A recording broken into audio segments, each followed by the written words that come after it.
Welcome दोस्तों, हमारे YouTube channel पर आपका स्वागत है। दोस्तों मैं आपके लिए लेके आया हूं CHO यानी कम्युनिटी हेल्थ ऑफिसर में पूछे जाने योग्य क्वेश्चन। तो दोस्तों ये क्वेश्चन है 2016 के जो एग्जाम था उसके अंदर आए हुए क्वेश्चन है। NRHM का जो एग्जाम था राजस्थान का, उसके अंदर आए हुए क्वेश्चन है। तो अगर दोस्तों आप हमारे YouTube चैनल पर नए हैं तो चैनल को सब्सक्राइब कर दीजिए ताकि मैं आपके लिए ऐसे लेटेस्ट क्वेश्चन लाता रहूं और आपको वीडियोस की लेटेस्ट इंफॉर्मेशन मिलती रहे। तो चलते हैं दोस्तों पहले क्वेश्चन की तरफ। Mission Indradhanush was started with the objective of. Mission Indradhanush का ऑब्जेक्टिव्स क्या है? Start pentavalent vaccination, identify colour blindness children, immunizing drop out and left out children, campaigning polio vaccination. तो क्या है इसका? तो यहां पे करेक्ट आंसर क्या होगा अपना? यहां पे जो करेक्ट आंसर है वो है immunising drop out and left out children, यानी कि यहां पर है तीसरा वाला करेक्ट आंसर है।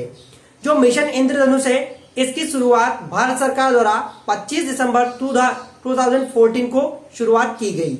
इसके अंदर जो हमारे इम्यूनाइजेशन शेड्यूल के अंदर यानी कि जो 7 वैक्सीन है उसके साथ में कुछ वैक्सीन को जोड़ा गया। जैसे कि 7 वैक्सीन कौन कौन से है? डिप्थीरिया है, वुफिंग कफ, टीटेनस, पोलियो, मीजल्स, BCG और हेपेटाइटिस बी है। इनके साथ में जो वैक्सीन है उनको जोड़ा गया इन्फ्लुएंजा टाइप बी, जिससे क्या हो सकता है चाइल्ड के अंदर निमोनिया और मेनिंजाइटिस होती है। उसी के साथ में एक वैक्सीन और जोड़ा गया रोटा वायरस, और कुछ सेलेक्टेड स्टेट के अंदर जोड़ा गया है वो है जापानीज एनसेफेलाइटिस का वैक्सीन। तो ये जो मिशन था, इस मिशन के अंतर्गत जो झुग्गी झोपड़ियों के अंदर रहने वाले बच्चे हैं या झुग्गी झोपड़ियों में रहने वाले जो परिवार है उनको प्रॉपर इम्यूनाइजेशन करवाना, यानी कि अगर वो छूट गए इम्यूनाइजेशन से तो प्रॉपर इम्यूनाइजेशन करवाना, ये इसका मिशन था और इसका नाम है मिशन इंद्रधनुष। तो चलते हैं अपन इसका नेक्स्ट क्वेश्चन की तरफ। Newborn stabilising unit has been established at. जो न्यूबॉर्न होते हैं उनको स्टेबलाइजिंग यूनिट कहां पर बनाई जाती है, यानी किस जगह बनाई जाती है? Community health centre, primary health centre, district hospital, medical college. तो कहां पर बनाई जाती है न्यूबॉर्न स्टेबलाइजिंग यूनिट्स?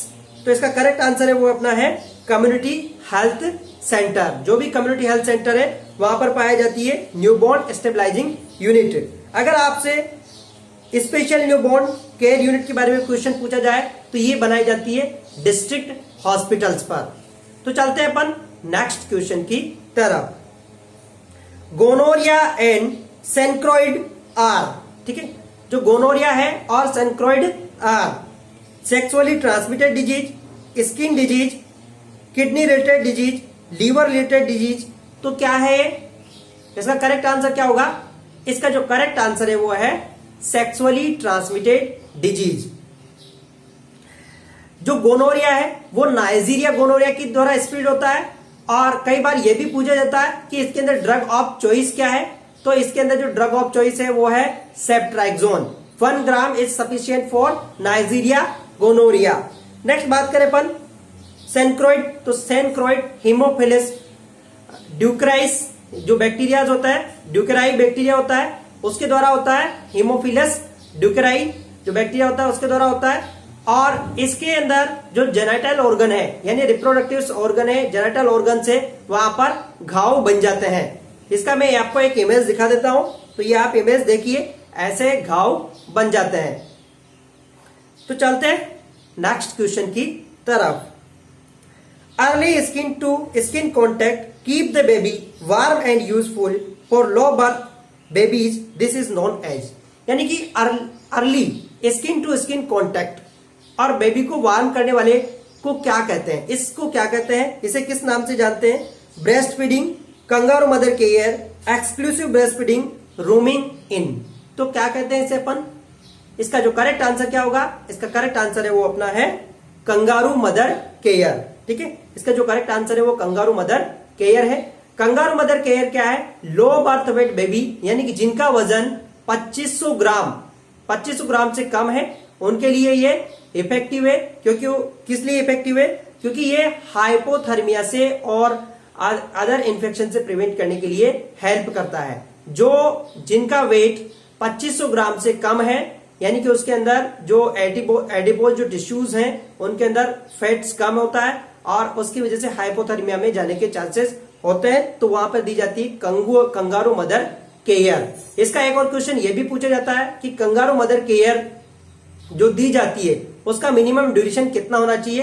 तो इसका मिनिमम ड्यूरेशन 1 घंटे से कम इसका ड्यूरेशन नहीं होना चाहिए। तो मैं इसका आपको इमेज दिखा देता हूं, ये आप इमेज देख लीजिए कंगारू मदर केयर का। चलते अपन नेक्स्ट क्वेश्चन की तरफ। Which of the following pollutant can cause cancer in human? कौन से पोल्यूटेंट हैं जो ह्यूमन के अंदर कैंसर को प्रोड्यूस करते हैं? Mercury, lead, pesticide, ozone. तो कौन से पेस्टिसाइड्स हैं? यहां पे करेक्ट आंसर क्या होगा? यहां पे करेक्ट आंसर है वो है पेस्टिसाइड। जो पेस्टिसाइड यूज करते हैं एग्रीकल्चर के अंदर या फिर जो पेस्टिसाइड यूज करते हैं वो क्या करते हैं? कैंसर को कोज करते हैं। जैसे कि आर्सेनिक है और इथाइलिन ऑक्सीडाइड है और लिडेन है। ये इस ग्रुप वाले जितने भी पेस्टिसाइड्स होते हैं वो कैंसर को कोज करते हैं। आपने एक रिसर्च में पढ़ा होगा, जहां पर पेस्टिसाइड ज्यादा यूज कर रहे हैं वहां पर कैंसर के पेशेंट्स ज्यादा पाए जाते हैं। चलते हैं अपन नेक्स्ट क्वेश्चन की तरफ। विच IUCD इंसर्टेड फॉर 10 ईयर्स? कौन सी इंट्रायूट्राइन डिवाइस है जिसको 10 ईयर के लिए इंसर्ट किया जाता है? IUCD 380A, IUCD 280A, IUCD 275B, IUCD 360B। तो कौन सी ऐसी डिवाइस है? तो यहां पर करेक्ट आंसर क्या होगा? यहां पे जो करेक्ट आंसर है वो है IUCD 380A, यानी कि इंट्रायूट्राइन डिवाइस 380। तो इसको यूज किया जाता है कितने ईयर के लिए? 380 ईयर के लिए। और ये जो डिवाइस है, कई बार एक क्वेश्चन ऐसे भी पूछा जाता है कि IUCD को इंसर्ट करने का सबसे सही उपयुक्त समय कौन सा है? तो इसको जब इंसर्ट करते हैं या तो मेंस्ट्रुअल के दौरान इंसर्ट कर सकते हैं या मेंस्ट्रुअल के बाद के विदिन 10 डेज के अंदर इसको इंसर्ट करना है। और एक क्वेश्चन ये भी पूछा जाता है कि IUCD का सबसे कॉमन कॉम्प्लिकेशन क्या होता है? तो सबसे कॉमन कॉम्प्लिकेशन होता है इसका क्या होता है? ब्लीडिंग। कई बार एग्जाम में यह भी पूछा जाता है कि IUCD किस सिद्धांत पर कार्य करती है? तो IUCD का जो सिद्धांत होता है, यानी कि इंट्रायूट्राइन डिवाइस, यहां पर लगा होता है कॉपर। आप देख सकते हैं इस इमेज के अंदर कुछ स्प्रिंग टाइप आपको दिखाई दे रहा होगा, तो ये है कॉपर। और कॉपर क्या करता है? जो कॉपर होता है वो किल करता है किसको? स्पर्म को।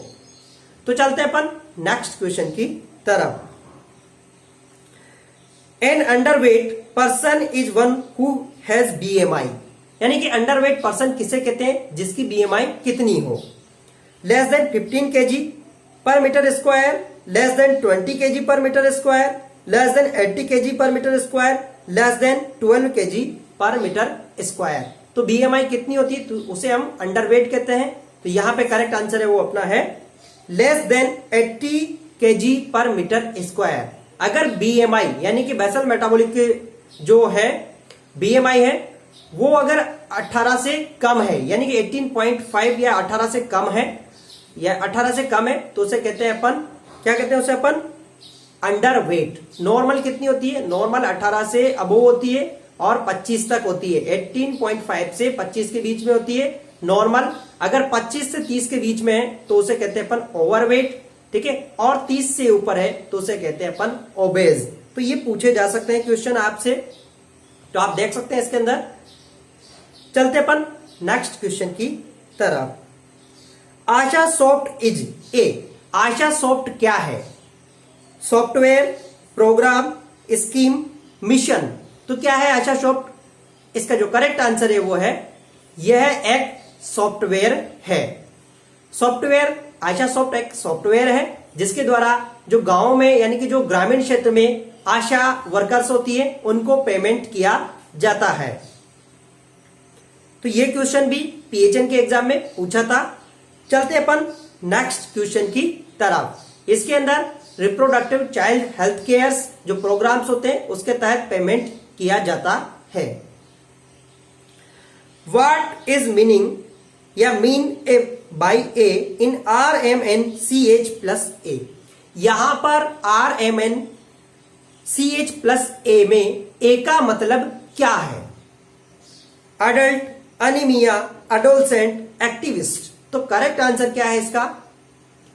इसका जो करेक्ट आंसर है वो है क्या है? यहां पर ए का मतलब है अडोलसेंट। दोस्तों मैं आपको बता देता हूं, देखो RMNCH ये रिप्रोडक्टिव चाइल्ड हेल्थ प्रोग्राम्स का है। आर का मतलब रिप्रोडक्टिव केयर यानी रिप्रोडक्टिव के दौरान, एम का मतलब मैटरनल केयर, NCH का मतलब होता है, N का मतलब होता है नियोनेटल केयर, CH का मतलब चाइल्ड हेल्थ और ए का मतलब अडोलसेंट। तो ये प्रोग्राम, इसका मैं आपको इसका जो पर्पज है वो आपको मैं बता देता हूं। देखो आप यहां इमेज में देख सकते हैं इसके जो पर्पज, रिप्रोडक्टिव हेल्थ के दौरान जो पर्पज है वो लिखे हैं, यानी कि स्पेशल केयर देना, ठीक है, रिप्रोडक्टिव हेल्थ की, जैसे कि IUCD, ठीक है, और स्टेरिलाइजेशन, ये सारे रिप्रोडक्टिव हेल्थ के अंदर आते हैं। मैटरनल हेल्थ की बात करें तो हाई रिस्क प्रेगनेंसीज, ठीक है, हाईली ट्रेंड, ठीक है, हेल्थ HR, और review maternal and infant death, इसका रिव्यू करना, ये सब आता है मैटरनल हेल्थ के अंदर। आप देख सकते हैं इमेज में न्यूबॉर्न हेल्थ के अंदर एक्सक्लूसिव ब्रेस्ट फीडिंग के बारे में आता है, और एसेंशियल न्यूबॉर्न केयर है, स्पेशल न्यूबॉर्न केयर यूनिट्स हैं। चाइल्ड हेल्थ की बात करें अपन तो किसके ऊपर फोकस करना? न्यूट्रिशन के ऊपर, डायरिया का मैनेजमेंट करना है, ठीक है, मैनेजमेंट ऑफ न्यूमोनिया। एडोलसेंट की बात करें तो टीन एज प्रेगनेंसी के ऊपर कंसर्न करता है ये प्रोग्राम, ठीक है, और यहां पर मेंस्ट्रुअल हाइजीन और इनके ऊपर ये इस प्रोग्राम का फोकस होता है। तो चलते अपन नेक्स्ट क्वेश्चन की तरफ। Exclusive breast feeding help in, exclusive breast feeding किसमें हेल्प करता है? Controlling diarrhoea, prevent respiratory tract infection, improving immune system, all of above.